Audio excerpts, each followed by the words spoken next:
Linda is 64, 41 years of work behind her, most of them at the same hospital, on her feet. She did everything right.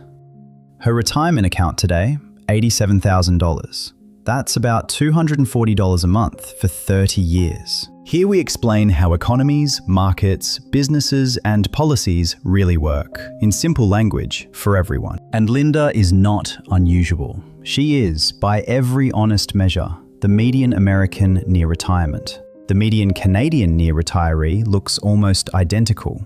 The US and Canada are among the richest societies in human history. US household net worth alone crossed $160 trillion in 2024. And yet, roughly half the people approaching retirement age on both sides of the border have less saved than the price of a new pickup.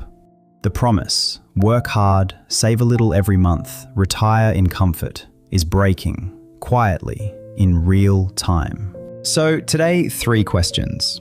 1. How did we end up with a system where most workers in the 2 richest countries can't realistically afford the retirement they were promised? 2. Who is responsible? The worker who didn't save enough, the company that scrapped the pension, or the government that quietly moved the goalposts? And 3. Starting tomorrow, what can you do about it on a regular paycheck, without a financial advisor or a trust fund? To understand what's happening now, we have to rewind to a small office in Berlin in 1881. Otto von Bismarck, the German chancellor, not exactly a friend of the working class, was watching socialist movements gain ground, so he did something clever. He invented the pension. He set the age of eligibility at 70. Average life expectancy at birth in Germany was around 40. Even adults who survived childhood rarely lived much past 60. You could promise everyone a comfortable retirement, knowing very few would live long enough to collect it. That trick, promise generous benefits, keep the benefit window short, is the original sin of pension system. And it carried over. Franklin Roosevelt signed Social Security into American law in 1935. Retirement age, 65. Average male life expectancy at birth then was about 60. Even men who reached retirement collected for only a handful of years before they died. Canada followed the same path. The Canada Pension Plan launched in 1965 under Lester B. Pearson, with the same retirement age, designed around an industrial workforce that no longer exists. After World War II, the system briefly became something better. Big employers, General Motors, IBM, Bell Canada, the steel mills, the airlines, offered a defined benefit pension. Simple deal, work here 30 years, retire, and the company sends you a check every month until you die. The risk lived with the employer. The worker just had to show up.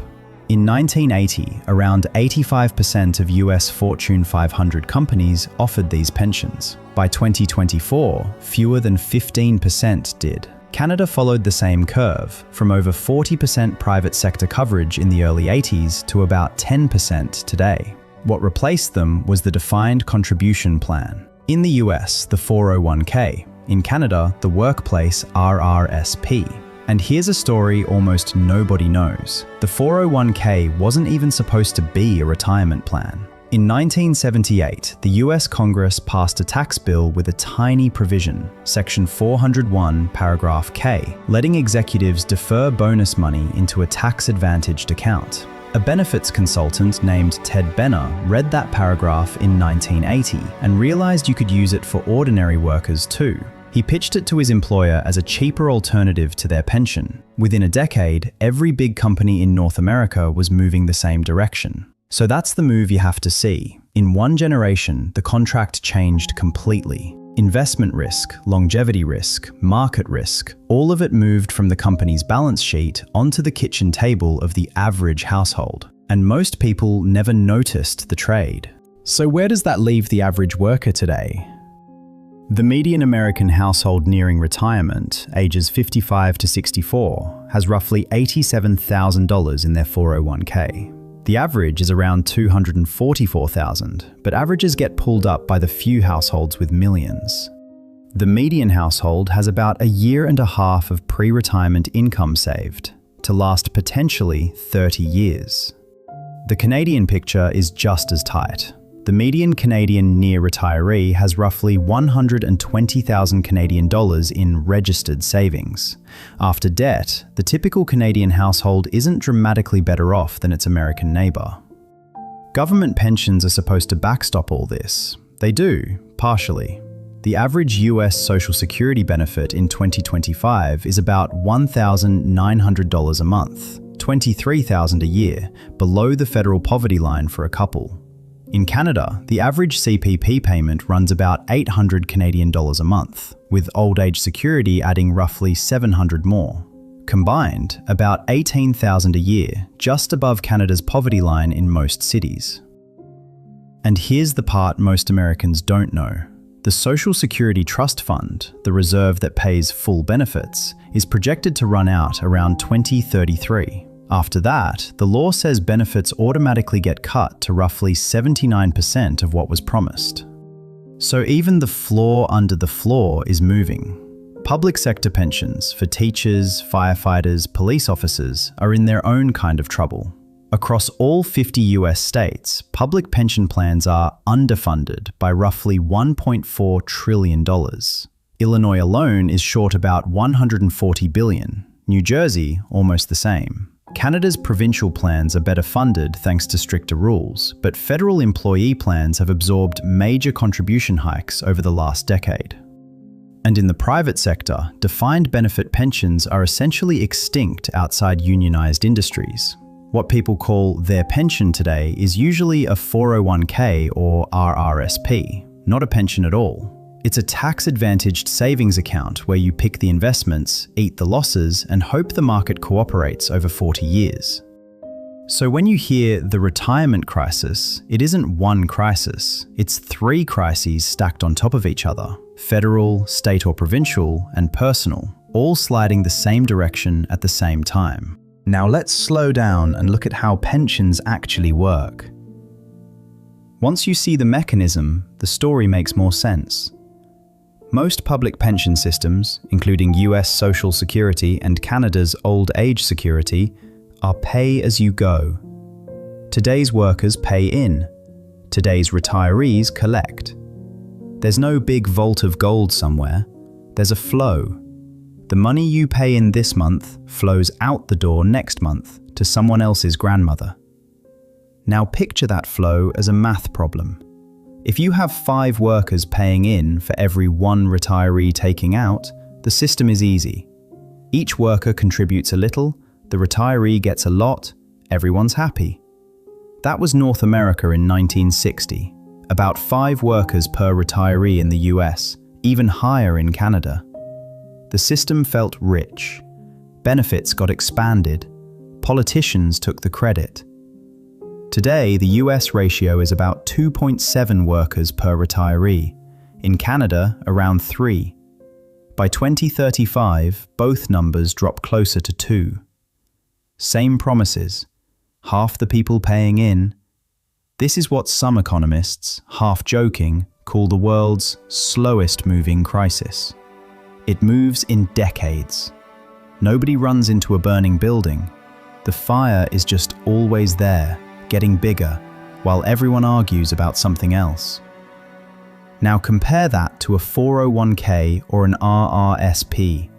Completely different mechanism. Instead of pay as you go, it's pay for yourself. You put money in. The market grows it or shrinks it. You retire with whatever you ended up with. No shared pool, no employer guarantee, no backstop beyond Social Security or CPP. On paper, that sounds responsible. In practice, and this is the part the financial industry doesn't emphasize, it means the worker carries every risk. Market crashes in your retirement year, you retire poor. Bad fund choices, you retire poor. Living longer than expected, you retire poor. Health emergency at 60, you drain the account and you retire poor. Defined benefit pensions pooled those risks across thousands of workers and decades of returns. The math was robust. 401ks and RRSPs isolate each worker on their own little island, with their own little spreadsheet. betting their old age on a market they don't control. So how is this actually playing out? Let's walk through the cases. Start at home. Detroit, 2013, the largest municipal bankruptcy in American history. As part of the deal that got the city out of bankruptcy court, retired city workers, police, firefighters, sanitation, had their monthly checks cut. About 4.5% for general retirees, plus a permanent freeze on cost of living adjustments. For someone living on $23,000 a year, that's the heating bill in February. A federal judge ruled the pension promise could be broken. North of the border, Canada has lived its own version, twice. In January 2009, Nortel Networks, once Canada's tech crown jewel, filed for bankruptcy. 20,000 pensioners watched their monthly checks get cut in the years that followed. Some lost up to 40% of what they'd been promised. Federal law didn't fully protect them when the company liquidated. 8 years later, Sears Canada collapsed. 16,000 more pensioners, cuts averaging 6.5%, deeper for some. And here's the part that should disturb you. The company had paid out over $500 million in special dividends to shareholders a few years before the collapse. Money that could have funded the pension. It didn't. The retirees were left behind every other creditor. Across the Atlantic, the UK had its own version in 2015. A retail chain called BHS, British Home Stores, was sold to a businessman for £1, just the coin. 12 months later, the company collapsed. 22,000 workers lost their jobs, and the pension fund had a £570 million hole. The owner, Philip Green, walked away with hundreds of millions in dividends already extracted. The workers got partial benefits from a government insurance program, about 10% less than promised. In France, in 2023, the political version played out in public. The government raised the retirement age from 62 to 64. The reaction? Strikes, burning cars in Paris, millions in the streets for weeks. For French workers, that pension is the entire contract, the thing that justifies a lifetime of high taxes. Move the goalpost 2 years and you've broken the deal. Now, here's a quieter story almost nobody tells. In the late 1990s, Canada looked at the same demographic math everyone else was facing and actually fixed its main pension system before the crisis hit. In 1997, the federal government raised the Canada Pension Plan contribution rate from 6% of pay to nearly 10%, created an independent investment board, and started building a real reserve fund. Today, that board manages over 700 billion Canadian dollars. The chief actuary of Canada considers the plan sound for at least the next 75 years. It's one of the few large public pension reforms in the Western world that actually worked. But even Canada hasn't escaped the politics. In 2012, the Harper government raised the age for old age security, the universal pension on top of CPP, from 65 to 67. The reasoning was honest. People are living longer. The math is breaking. In 2016, the Trudeau government reversed it. Demographics did not reverse. The bill, again, got pushed down the road. In every Western country, the story rhymes. The promise was made when the demographics were favorable, the math was easy, and the politicians needed the votes. The bill comes due decades later on someone else's watch. So, what does all this mean for ordinary people in North America? First, working longer. Across the US, Canada, and Western Europe, the effective retirement age has crept up by 3 to 5 years over the last 2 decades. The official line is that people are healthier and want to keep working. The honest version is that more people can't afford to stop. Second, lower retirement standards. The generation retiring now in the US is the first since the Second World War to be statistically more economically insecure in retirement than their parents. More debt, less home equity, a lot less defined benefit pension income. Canadian boomers are landing softer thanks to CPP, but the median Canadian retiree still has less guaranteed income than their parents did at the same age.